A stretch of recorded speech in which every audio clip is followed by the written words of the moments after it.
Ini adalah sebuah dinding yang tak terlihat. Orang tidak bisa keluar dan tidak bisa masuk.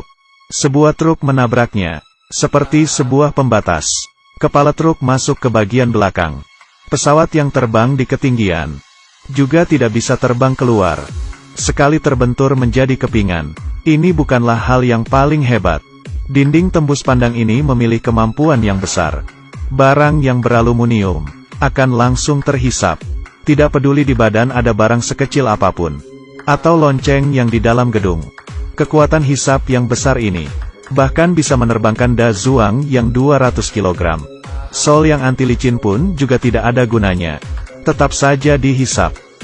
Kunci di tangan Xiao Mei pun juga besi. Tiba-tiba, sebuah tong terhisap ke dinding. Membuat kedua orang terkejut. Di saat kedua orang merasa beruntung, sebuah mobil mulai bergerak. Di saat mobil akan menabrak, Xiao Mei buru-buru membuka borgol Da Zuang. Da Zuang menghindar dari bahaya. Xiao Mei pun tertabrak mobil dan meninggal. Di sisi lain lebih parah. Panci semuanya ditarik. Sekotak pisau juga berterbangan ke arah pintu. Orang-orang panik berlari keluar, dan rumah itu hancur. Kemudian Da Zuang dan yang lainnya meneliti. Jika tidak secepatnya mencari solusi, satu kota akan menjadi hancur. Di saat itu, dinding transparan terjadi hal yang mengerikan. Semua sampul mulai terang dan gelap. Tidak berhentinya memunculkan suara. Cui yang mendengar langsung pingsan. Orang di luar juga sama. Satu demi satu pingsan. Yang aneh adalah, hanya Da Zuang dan beberapa orang yang tidak pingsan. Apa dia mempunyai suatu hubungan dengan dinding transparan? Orang-orang yang mendengar suara pingsan. Suara seperti ini berkelanjutan selama 2 menit.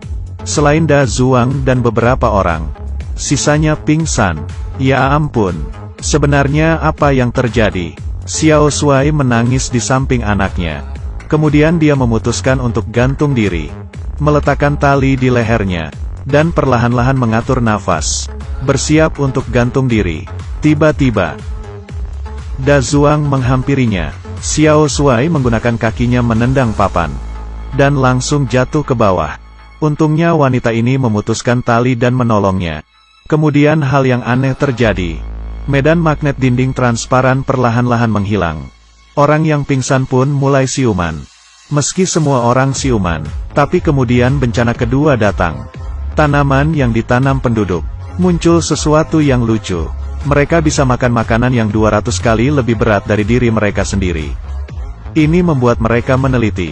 Mereka dengan cara membakarnya, tapi sepertinya membahayakan. Da Zuang dalam keadaan bahaya.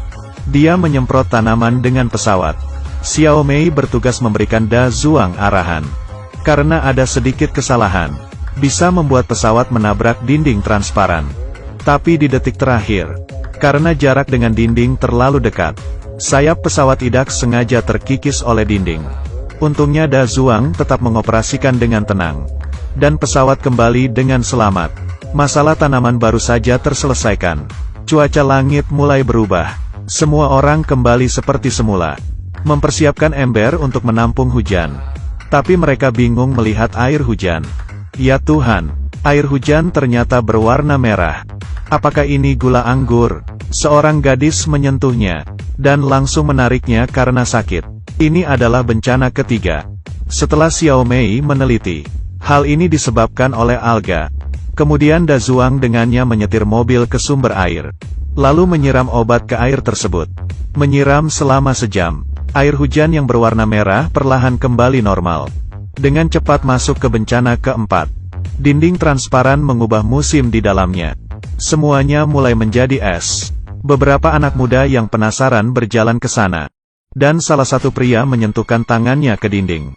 Dan area yang dia sentuh memancarkan cahaya biru. Dia bisa merasakan dinding itu sedang bergerak ke bawah. Tapi di saat dia ingin menarik kembali tangannya, baru sadar tangannya terlengket. Melihat tangannya ikut terus bergerak ke bawah. Yang lainnya sekuat tenaga menariknya. Dan akhirnya tangannya terlepas. Ya ampun, kalau terlambat selangkah saja, tangan kanannya yang berharga mungkin saja sudah tidak ada.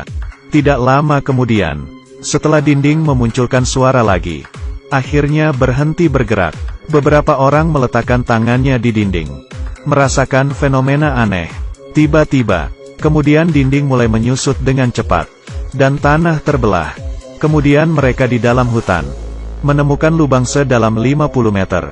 Beberapa orang mengikat tali, dan sampai di dasar lubang. Ini adalah lubang yang terbentuk alami.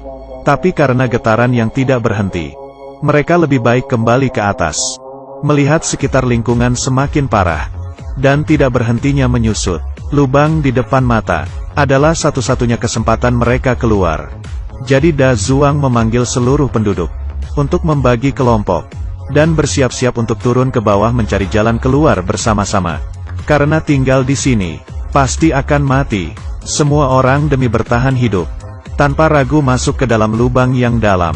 Mereka berjalan dengan rapi, hati-hati melangkah melalui celah-celah. Tak lama berjalan, di dalam dinding dipenuhi kupu-kupu. Seperti di dalam mimpi, semua orang yang melihat pun terbengong.